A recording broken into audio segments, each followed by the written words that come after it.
జీ5 app download చేసుకుని పూర్తి ఎపిసోడ్లని ఉచితంగా చూడండి. బిడ్డతో ఇక్కడికి వస్తావనుకున్నాను. ఒక్కదానివే వచ్చావేంటమ్మా? ఎవరి బిడ్డతో రావాలి స్వామి?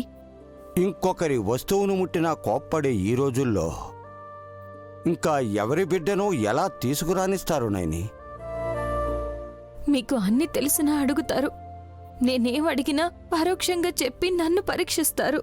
విశాలక్షమ్మ వారి పలుకుని నేను ఉచ్చరిస్తాను తల్లి. మీరిచ్చిన నాగమణి హారం కాంతి నా చెల్లెలు బిడ్డ మీద పడింది స్వామి. దారి చూపిస్తుందనుకుంటే అన్ని దారులు మూసేసినట్టయింది. ఎవరికి వాళ్ళు త్యాగం చేసి నా కళ్ళు తుడుతామనుకుంటున్నారు. ఒకరి జాలి నాకు అవసరం లేదని, నేను కన్న కూతురు జాడని వెతుక్కోగలనని నిర్ణయించుకుని గాన విని తిరిగి సుమనకిచ్చేశాను.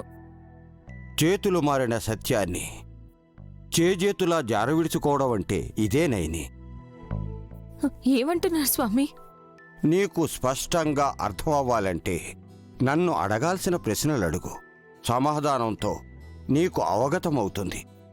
స్వామి, ఎవరికి ఏ ఆపదొచ్చినా నాకు ముందే తెలిసేలా విశాలాక్ష అమ్మవారు చూపిస్తారు. కాని గానవి మీద ఫ్లవర్ వాస్ పడిపోయింది. ప్రమాద సూచికలేవి నాకు తెలియలేదు. ఎందరినో కాపాడిన నేను ఆ పసిబిడ్డని ఎందుకు కాపాడలేకపోయాను?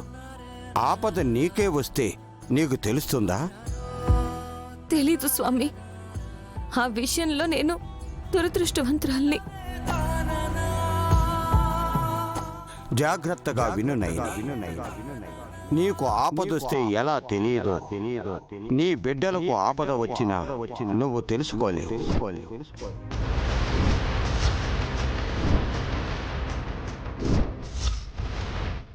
నీకు గాయత్రీదేవి పుట్టినా, సాక్షాత్తు అమ్మవారి పుట్టినా నీ పేగు తెంచుకున్నందుకు వారికి కలిగే ప్రమాదాన్ని నువ్వు గ్రహించలేవు.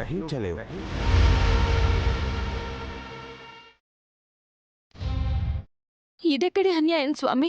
పసిబిడ్డలన్న దయ భగవంతుడికి లేదా? అలా లేనందుకే నీ సొంతమేదో నీది కానిదేదో నువ్వు సరిపోల్చుకోగలవని సంతోషపడలేవా తల్లి? అంటే గానవి నా కూతురా? అందుకే నేను నేను తనకొచ్చే ప్రమాదాన్ని గుర్తుపట్టలేకపోయానా? ఏమంటున్నారు స్వామి? నాగయ్య దారి మళ్లించినట్టు మీరు కూడా ఇలా చెప్పి నన్ను అల్ప సంతోషిగా ఉండమంటున్నారా? బిడ్డకు జన్మనిచ్చిన ఏ తల్లికి తాత్కాలిక ఆనందం కోసం అబద్ధం చెప్పకూడదమ్మా. గానవి విక్రాంత్ బాబు కూతురు స్వామి. నా చెల్లెలు సుమనకి పుట్టిన బిడ్డ. తనని నాకిస్తానంటే నేను తీసుకున్నా కూడా నా బిడ్డ అవుతుందా? గానవి సుమా కడుపున పుట్టలేదు, నీ కడుపునే పుట్టిందనంటే నమ్ముతావా నమ్మవా నైని? అయోమయంగా ఉంది.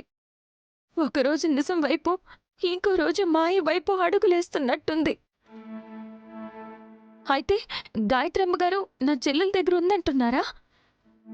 లేదు లేదు లేదు. మళ్ళీ ఇలా అంటారేంటి స్వామి? పోనీ నా అత్తగారైన గాయత్రమ్మ గారిని నేను ఎలా గుర్తుపట్టగలను అదైనా చెప్పండి. అప్పుడు నా బిడ్డ అని నేను స్పష్టంగా తెలుసుకోగలుగుతాను కదా?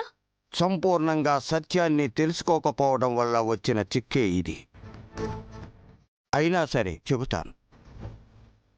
తిలోత్తమ కుడి చేతిని బిడ్డ గాయత్రీదేవి కుడి చేయి తాగితే నిప్పు రవ్వలు ఎగిసి పడతాయి. గుర్తుపట్టునైని నెత్తుడి సంబంధమేదో బాల సంబంధమేదో తెలుసుకో. శుభం భూయా.